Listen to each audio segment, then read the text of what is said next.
اب آگے چلیے، حضور نے اپنا میلاد خود منایا۔ کون ہے جو اس میلاد منانے کو سنت مصطفیٰ ثابت ہو جانے کے بعد انکار کرے؟ حدیث ہے بیہقی شریف، ان کی السنن الکبریٰ، حوالے سنتے آئیے۔ امام عسقلانی فتح الباری میں، امام عسقلانی تہذیب التہذیب میں، امام عسقلانی تلخیص الحبیر میں، امام مزی تہذیب الکمال میں، تہذیب الاسماء میں،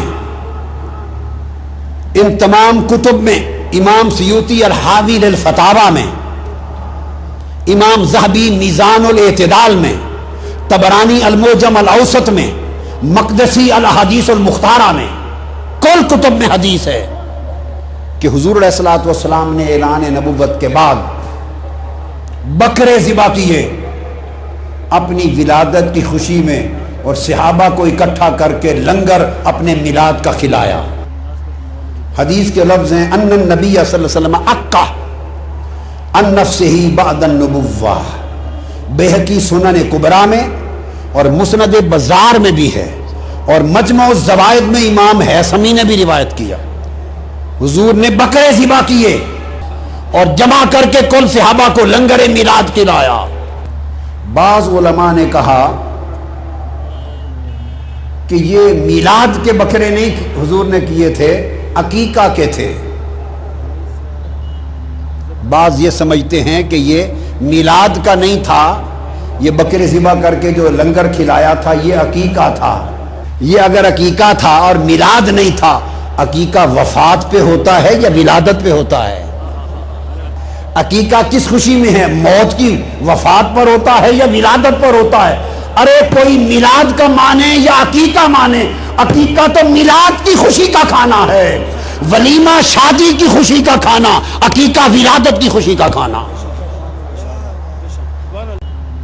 بعض یہ سمجھتے ہیں کہ یہ میلاد کا نہیں تھا، یہ بکرے ذبح کر کے جو لنگر کھلایا تھا یہ عقیقہ تھا۔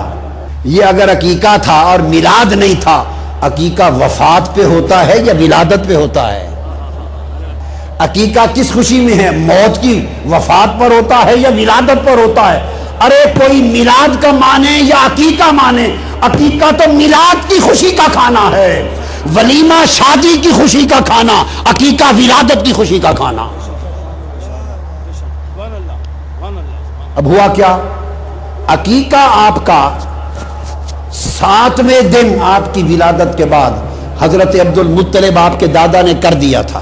زاد المعاد، زاد المعاد امام ابن القیم روایت کرتے ہیں، علامہ ابن تیمیہ کے شاگرد، امام حلبی سیرت حلبیہ میں روایت کرتے ہیں کل کتب میں کہ حضرت عبد المطلب آپ کے دادا نے ولادت کے 7ویں دن عقیقہ کر دیا تھا۔ ابو داؤد شریف، سنن ابی داؤد اٹھائیے، سنن ترمذی، ہر کتاب حدیث کی، عقیقہ صرف 7ویں دن ہوتا ہے ولادت کے۔ اور حدیث میں حضور علیہ السلام نے فرمایا اگر 7ویں دن توفیق نہ ہوئی تو 14ویں دن 14، اگر 14ویں دن توفیق نہ ہوئی 21ویں دن 21۔ بس یہ عقیقے کے دن مقرر ہیں۔ حضور کا عقیقہ 7ویں دن ہو گیا صلی اللہ علیہ وسلم۔ سوال یہ ہے 7 دن بھی گزر گئے، 14 دن بھی، 21 دن بھی، تو 40 سال کے بعد بعد النبوہ، اعلان نبوت کے بعد ابھی عقیقہ کرنا تھا؟ استغفر اللہ العظیم۔ اگر ذہن میں یہ خیال آئے کہ اس لیے عقیقہ کیا کہ جب آپ کا عقیقہ کیا گیا تو وہ دور جاہلیت تھا، قبل البعثہ، قبل البعثہ، تو آپ نے چاہا ہوگا کہ میں اپنی نبوت کے بعد اپنی شریعت میں پھر دہراؤں، اعادہ کروں۔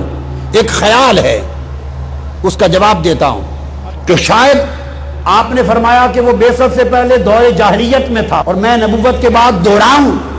سنو، اگر دور جاہلیت میں بعثت سے پہلے کا عمل ناجائز ہو گیا اور دہرانا پڑا تو عقیقہ سے پہلے ضروری تھا کہ حضور حضرت خدیجہ الکبریٰ والا نکاح دہراتے، نکاح دہراتے سب سے پہلے۔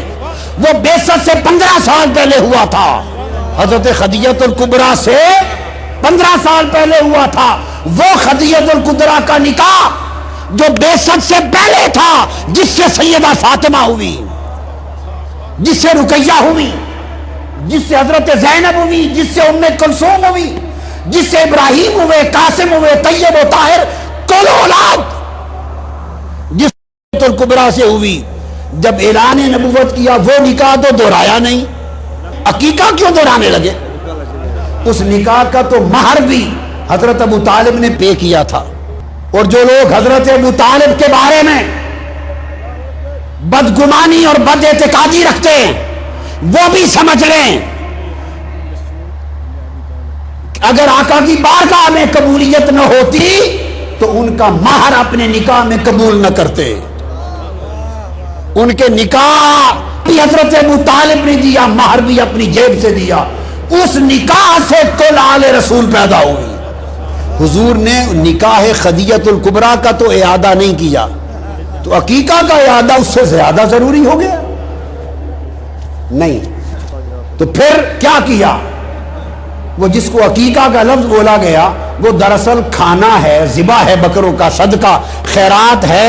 فی فرحۃ المولد ہذہ عقیقہ والولیمہ ہذا فی فرحۃ الزواج، یہ دو کھانے ہیں۔ شادی کی خوشی کا کھانا ولیمہ کہلاتا ہے، ولادت میلاد کی خوشی کا کھانا عقیقہ کہلاتا ہے۔ تو آقا نے حدیث پاک ہے اعلان نبوت کے بعد کون صحابہ کو جمع کیا اور اپنی شریعت میں، اپنی سنت میں اپنے میلاد کا لنگر کھلا کر قیامت تک میلاد مصطفیٰ منانا سنت بنا دیا۔